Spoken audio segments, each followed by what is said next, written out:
Hello everyone, welcome to star education YouTube channel. Star education YouTube ચેનલમાં આપ સૌનું ખૂબ ખૂબ સ્વાગત છે. આજનો જે વિડીયો છે એમાં આપણે ચર્ચા કરશું 12મી જૂનના તમામ અગત્યના કરંટ અફેર. વિડીયો શરૂ કરવું એ પહેલા એક પ્રશ્ન તમારા માટે છે, તો પ્રશ્નનો આન્સર લખવાનો છે તમારે કોમેન્ટ બોક્સની અંદર. પ્રશ્ન તમારા માટે એવો છે કે હાલમાં જ ISSF junior shooting world cup એમાં ભારતે કુલ કેટલા મેડલ મેળવેલા છે? ઓપ્શન આપેલા છે, તમને તમારે આન્સર લખવાનું છે. મેં આમાં લાસ્ટ વિડીયોમાં એ પણ કીધું તમને કે ભારતે કુલ કેટલા મેડલ મેળવેલા હતા, ભારત એમાંથી ગોલ્ડ કેટલા મેળવેલા હતા, ભારત મેડલ ટેબલમાં કેટલામાં સ્થાન હતું, ગોલ્ડ મેળવનાર ખેલાડીઓના નામ કીધા હતા. ચલો એક હિન્ટ આપી દઉં, ભારતે કુલ 9 મેડલ મેળવેલા હતા. હવે તમારે મને એ કહેવાનું કે આમાંથી ગોલ્ડ કેટલા હતા, ભારત મેડલ ટેબલમાં કેટલામાં સ્થાન હતું, તો ગોલ્ડ મેળવનાર ખેલાડીઓના નામ કહેવાના છે. ચલો કોને આન્સર આવડે છે ફટાફટ વિડીયો પોઝ કરી આન્સર લખાવો કોમેન્ટ બોક્સની અંદર. શરૂ કરીએ આજનો વિડીયો. સૌથી પહેલો ક્વેશ્ચન આજના વિડીયોમાં. હાલમાં જ ઇન્ટરનેશનલ સિવિલ એવિએશન ઓર્ગેનાઇઝેશન એના ભારતના નવા પ્રતિનિધિ તરીકે કોની નિયુક્તિ થઈ છે? તો ઇન્ટરનેશનલ સિવિલ એવિએશન ઓર્ગેનાઇઝેશન એમાં ભારતના નવા પ્રતિનિધિ બન્યા છે અંશુમાલી રસ્તોગી. તો ઓપ્શન એ આપણો આન્સર થશે. હાલમાં જ અંશુમાલી રસ્તોગી છે એ ભારતના નવા પ્રતિનિધિ બન્યા છે ઓકે ઇન્ટરનેશનલ સિવિલ એવિએશન ઓર્ગેનાઇઝેશનમાં. આનું મુખ્ય મથક કેનેડાના મોન્ટ્રિયલ શહેરમાં આવેલું છે. સ્થાપના આની 7 ડિસેમ્બર 1944માં થઈ હતી. અને આ અંશુમાલી રસ્તોગી કોનું સ્થાન લેશે? તો કે સૈફ જુનેજાનું સ્થાન લેશે. થોડાક હું અહીંયા તમને બીજી અગત્યની નિયુક્તિ થઈ છે યાદ રખાવું છું, જેમ કે વર્લ્ડ બેંકના કાર્યકારી નિદેશક તરીકે કોને? આ માત્ર જીપીએસસી વાળા માટે જ કામનું છે, બીજા કોઈ યાદ નહીં રાખે તો ચાલશે. તો જીપીએસસી જે તૈયારી કરે છે યાદ રાખશે કે વર્લ્ડ બેંકના કાર્યકારી નિદેશક તરીકે 3 વર્ષ માટે કોની નિયુક્તિ થઈ છે? તો કે હેમાંગ જાનીની નિયુક્તિ થઈ છે. સાઈ વેંકટરામન અનિલ દાસ એ વર્લ્ડ બેંકના કાર્યકારી નિદેશક સલાહકાર બન્યા છે. આઈએસ આનંદસિંહ એ આઈએફએમ ના કાર્યકારી વરિષ્ઠ સલાહકાર બન્યા છે. અને એક આઈએસ અધિકારી છે પોન્નુરાજ વી આખું એવું નામ છે, તો એ એડીબી ના કાર્યકારી વરિષ્ઠ સલાહકાર બન્યા છે. તો આ માત્ર જીપીએસસી વાળા યાદ રાખશે, બીજા કોઈને યાદ રાખવાની જરૂર નથી. આઈપીઈએફ હાલમાં જ આ ચર્ચાનો વિષય બન્યો હતો. આની બીજી બેઠકનું આયોજન કયા દેશમાં થયું હતું? આઈપીઈએફ. આઈ એટલે કે ઇન્ડો પેસિફિક, આઈપી એટલે કે Indo Pacific economic forum.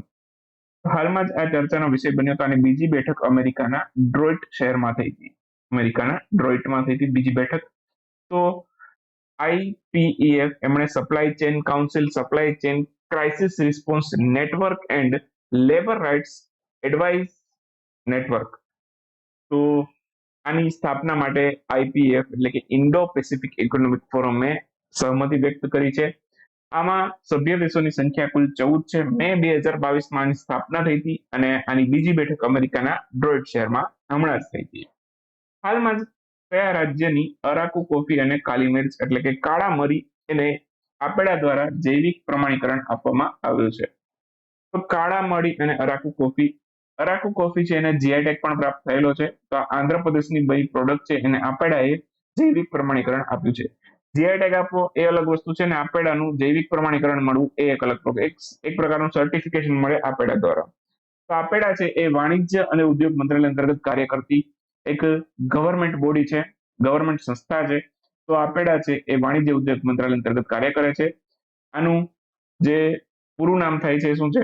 Agriculture and process food product export development authority એનું પૂરું નામ છે. આની સ્થાપના 13 ફેબ્રુઆરી 1986માં થઈ હતી. અને આનું મુખ્ય મથક નવી દિલ્હીમાં આવેલું છે. અરાકુ કોફીને યાદ રાખજો, જીઆઈ ટેગ પણ પ્રાપ્ત થયો છે. બંને અરાકુ કોફી, કાલી મિર્ચ બંને આંધ્રપ્રદેશની. હાલમાં જ બોલા અહમદ ટિનુબુ હાલમાં જ આ કયા દેશના નવા રાષ્ટ્રપતિ બન્યા છે? હાલમાં જ બોલા અહમદ ટિનુબુ છે એ ચર્ચામાં રહ્યા હતા. આ કયા દેશના રાષ્ટ્રપતિ બન્યા છે? આ નાઇજીરિયાના રાષ્ટ્રપતિ બન્યા છે. તો ચર્ચા કરીએ એમના વિશે કે બોલા અહમદ ટિનુબુ રાષ્ટ્રપતિ બન્યા છે નાઇજીરિયાના. તો નાઇજીરિયાના નવા રાષ્ટ્રપતિ બન્યા છે. તો નાઇજીરિયા વિશે યાદ રાખશું, એની રાજધાનીનું નામ અબુજા છે. નાઇજીરિયાની રાજધાની અબુજા છે. નાઇજીરિયા એક પશ્ચિમ આફ્રિકાનો દેશ છે. એનું ચલણ છે નાઇજીરિયન નાયરા છે. વર્લ્ડ હંગર ડે અથવા તો વિશ્વ ભૂખ દિવસ આ ક્યારે ઉજવાય છે? 28મી જૂને હતો, 28 મે હતો વિશ્વ હંગર દિવસ અથવા તો વિશ્વ ભૂખ દિવસ. થીમ આની યાદ રાખીશું, celebrating sustainable solution two hunger and poverty. તો 2023ની થીમ યાદ રાખશું. વર્લ્ડ હંગર ઇન્ડેક્સ હતો, ગ્લોબલ હંગર ઇન્ડેક્સમાં ભારતનો ક્રમ હતો 107મો. 121 દેશોમાંથી ભારતનો ક્રમ હતો 107મો. ક્લિયર? અને બાકી થોડાક એસડીજી ગોલ વિશે યાદ રાખી લેજો કે પુઅર્ટી માટે શું છે ને હંગર માટે શું છે. તો હંગર માટે એસડીજી ગોલ 1 છે એન્ડ એસડીજી ગોલ 2 છે એ હંગર માટે છે. Okay, zero hunger. અને એસડીજી ગોલ 1 છે એ પોવર્ટી એટલે કે ગરીબી માટે છે, એન્ડ પોવર્ટી. કુલ સસ્ટેનેબલ ડેવલપમેન્ટ ગોલની સંખ્યા કેટલી? 17. એમાંથી આ બે તો હમણાં યાદ રહી ગયા તમને. બાકીના ધીમે ધીમે ક્યારેક તમે વાત કરે છો, ઘણી વખત મેં ઈ મેગેઝિનમાં પણ આપેલા હોય છે.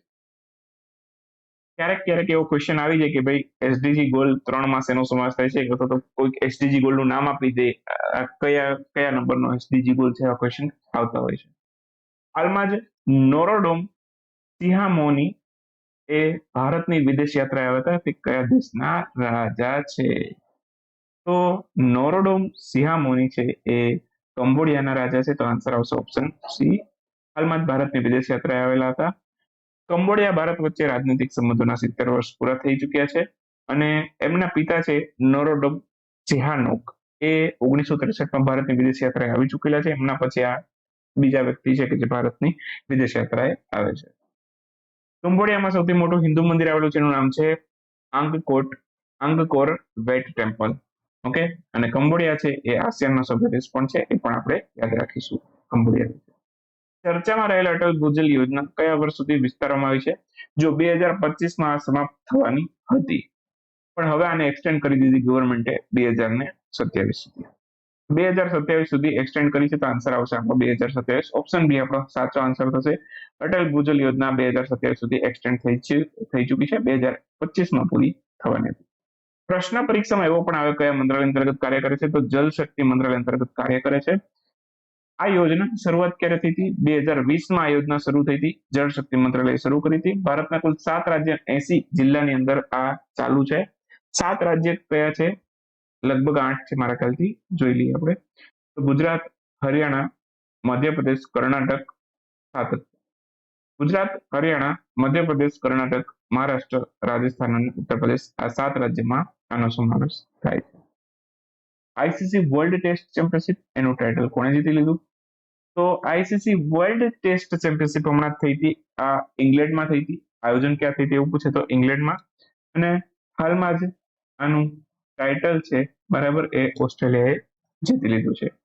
બરાબર, તો હાલમાં જ આઈસીસી વર્લ્ડ ટેસ્ટ ચેમ્પિયનશિપ ઇંગ્લેન્ડમાં આયોજન થઈ હતી. ઓસ્ટ્રેલિયાએ આનું ટાઇટલ જીતી લીધું છે. બાકી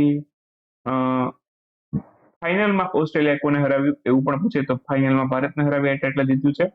આ એકચ્યુઅલમાં બીજું જ સંસ્કરણ છે. સૌથી પહેલી વર્લ્ડ ટેસ્ટ ચેમ્પિયનશિપ છે આઈસીસી દ્વારા 2019 થી 21 દરમિયાન થઈ હતી. એમાં ન્યુઝીલેન્ડ વિજેતા બન્યું હતું. એમાં પણ ભારત રનરઅપ હતું.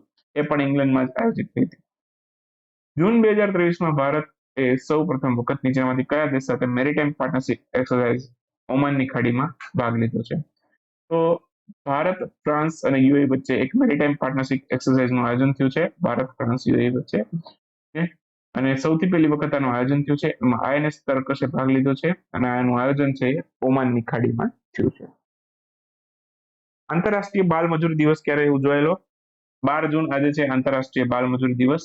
તો એ પણ યાદ રાખીશું. બાલ મજૂરી દિવસની ઉજવણી કરવામાં આવી હતી આજે.